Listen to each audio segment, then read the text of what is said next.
Good morning, it's Monday the 16th of February. I'm Maret Gwyn and this is Europe Today, your daily dose of European news and analysis live here on Euronews. Coming up, the US calls on Europe to save the West, but Europeans are not convinced. In his landmark speech at the Munich Security Conference over the weekend, the US Secretary of State Marco Rubio said that the US and Europe are intertwined, but alignment is necessary, from the economy to culture. Meanwhile, Rubio is set to meet Hungarian Prime Minister Viktor Orban in Budapest later today, after meeting Slovakia's Robert Fico on Sunday. Now, to debrief that speech and more from the Munich Security Conference, I'm joined by our EU editor, Maria Tareo, who's just back from Munich. First, good morning, Maria. Great to see you. It seems like the initial reaction to this Rubio speech was a sense of relief. But was there really relief in Munich? Look, I think that's a great observation. It really captures the spirit of the past 3 days. Yes, that speech was more polite. It was certainly more diplomatic. There was this fundamental message of we share a history and the destinies are intertwined, both the United States and the Europe and the European Union to some extent. But then he also suggested there needs to be this form of alignment that goes from the economy to trade, cultural, even spiritually. So yes, America can work with Europe, but it's a version of Europe that needs to be in alignment with the views of the US to a large degree. With officials that I spoke, they said, look, there was relief because compared to last year, J.D. Vance, that was a wrecking ball. This year was much polite to that extent, but the structure that we've seen before from the US government, that US National Security Review, which talked about civilizational erasure, all of those points from saying we're in a sort of climate cult,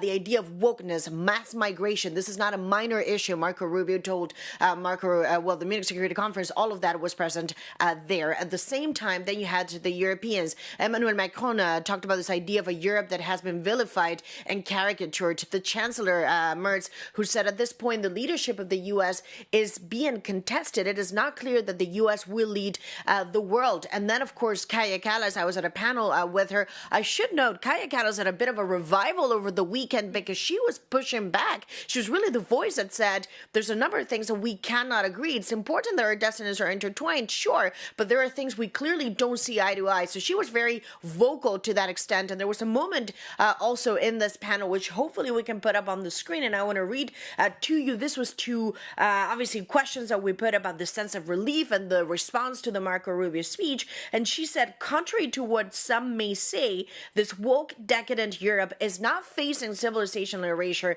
In fact, people still want to join our club, and the waiting list is long. Merit, it took 3 months for a European voice to finally say there is no civilizational erasure in Europe. One of the quotes that I get and one of the senses that I get from this conference, this is really the takeaway that I get from it, is that there are two competing versions now of the West. Who leads it, what the values of this West are, and also who's going to be the face of it. And at this point, I'm not really sure that they are fully aligned. Briefly, Maria, on Zelensky, he was there. Ukraine had a big delegation at Munich. What did he achieve? Look, what did he achieve? This was a difficult Munich Security Conference for President Zelensky because, again, Ukraine, perhaps because of this confusion and commotion around the U.S. and Europe, was not as dominant. And I've been to every edition as the past 3 years. He did say, however, we want to get the ceasefire, but it needs to happen before even we can go into serious negotiations. We need to see this form of ceasefire. And he also said, before we commit to a peace plan, we need to get those security guarantees. There was a question I put to him about EU membership, and he also said we have to be technically ready by 2027 because that is also a security guarantee. Let's take a look. Our membership in EU is the sole part of security guarantees. So we need it. This is the package for us. One doesn't work with another because it's economical security guarantees. With all respect to the United States and Europe. But if we will not have the date in the document, I think that Russia will block our membership in future. And it will be the problem for all of us because they will use some other countries or by themselves because they don't want us to be in EU. And that was, of course, the Ukrainian president. Two things are obvious at this point. One is they really want this date. They want to get it in a peace settlement, and the European Union is going to have to get very creative to this. But the two are increasingly intertwined. This peace deal and this date, they have become now one. Maria, thank you so much for bringing us up to speed on everything from the Munich Security Conference.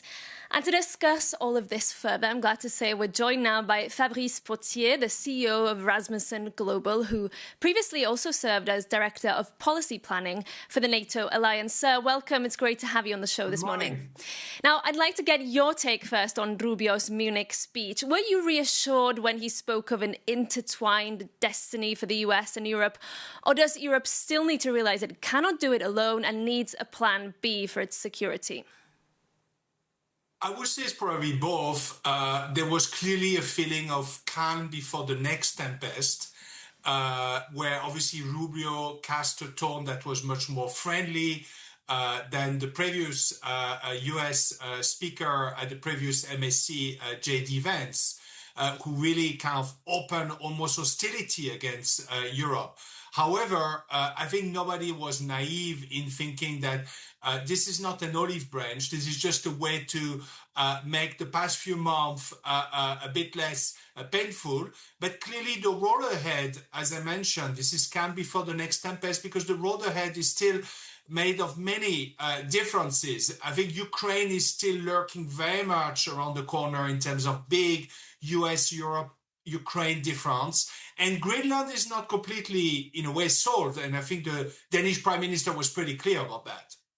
And do you think Greenland could be the next storm? Because we heard from Mette Frederiksen, the Danish Prime Minister, over the weekend, suggesting Donald Trump is still very serious about buying the island. Do you agree with her that there's still a big risk there for the NATO alliance?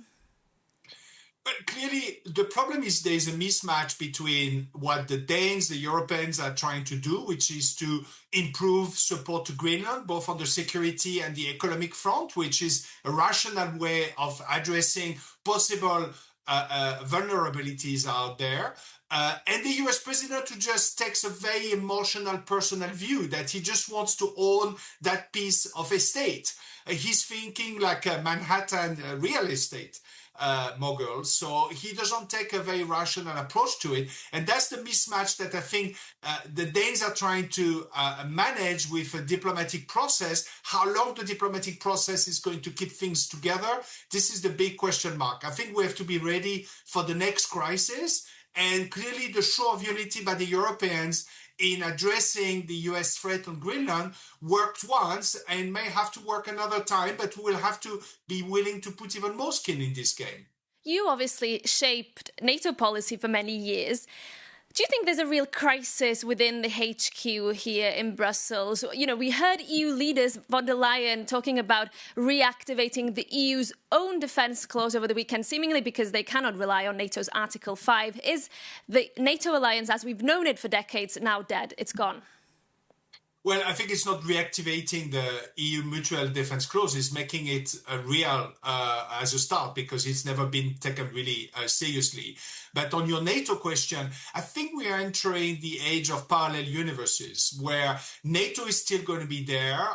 It's still very much a valid option for the Europeans, both in terms of US extended nuclear deterrent, but also in terms of framework to plan and prevent the next war against Russia. However, clearly what you hear in the corridors, but also in the main hallway, is that we need to start thinking about plan Bs. And for that, you're going to have the European Union, but you also are going to have increasingly the development of coalitions, like the coalition of the willing for Ukraine, which maybe is going to be put with more substance, or the joint expeditionary force that is led by the UK. So I think you're going to have the multiplication of all these plan Bs in response to the fact that, answering your question, I think the US has introduced a very significant doubt as to its commitment to Europe via NATO, and therefore NATO is still going to go on, but is no longer the one and only plan A.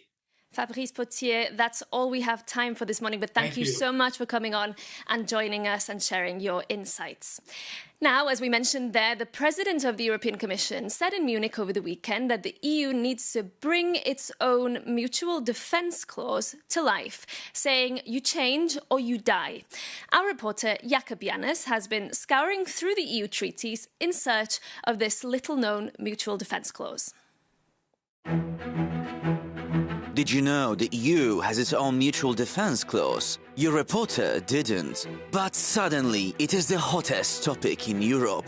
Just days ago, the head of NATO told Europe to keep dreaming if they think they can defend themselves without the US. But the EU Commission President fired back. Independent Europe just means let's develop our strength without constantly leaning on someone else. And part of her plan involves a little-known rule, the Article 42.7. So, what is it? It says if an EU country is attacked, all the members have an obligation to help. And on paper, the wording seems to be stronger than NATO's famous Article 5. It doesn't even require a unanimous vote to activate. But there is a catch. The EU is not a military alliance, and it lacks a unified command structure. And it leaves it up to each country to decide how to help, which does not automatically mean sending troops. And in fact, it has only been triggered once, after the 2015 Paris attacks. Plus, there is a trust gap. When Eastern European nations look for a true security shield, they look to NATO, not Brussels. But with Washington demanding Europe to take over its own conventional defense, and with growing doubts around the future of NATO, the clock is ticking. The EU is also wondering what happens if the US closes its nuclear umbrella over Europe. And building a fully independent European nuclear shield would cost billions of euros and take time. So Europe has the treaty and the article. Now it just must build the military strength to back it up.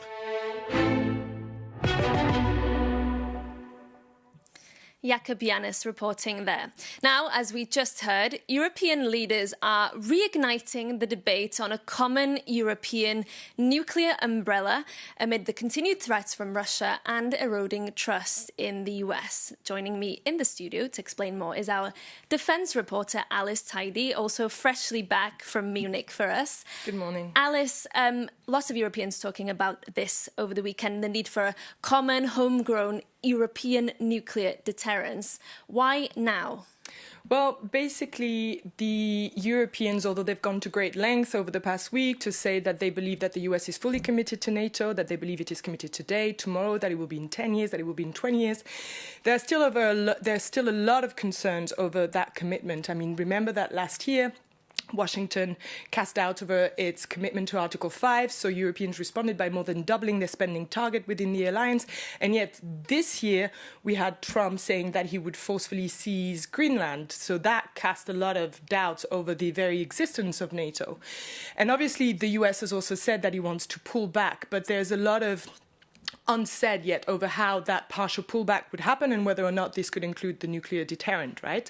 So over the weekend, indeed, we had French President Emmanuel Macron announcing that he had held strategic dialogue with Chancellor Merz on this topic, as well as with other EU leaders. He didn't name those other EU leaders, but we know, for instance, that the Latvian PM, Evika Selina, said that she would be open to that discussion.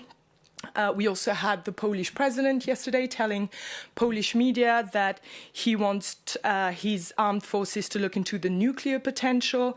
And I also spoke with the Finnish defense minister, Antti Häkkänen, on the sidelines of the conference, who said, and I quote here, "Inside NATO, it's clear that the US is ironclad committed to nuclear deterrence.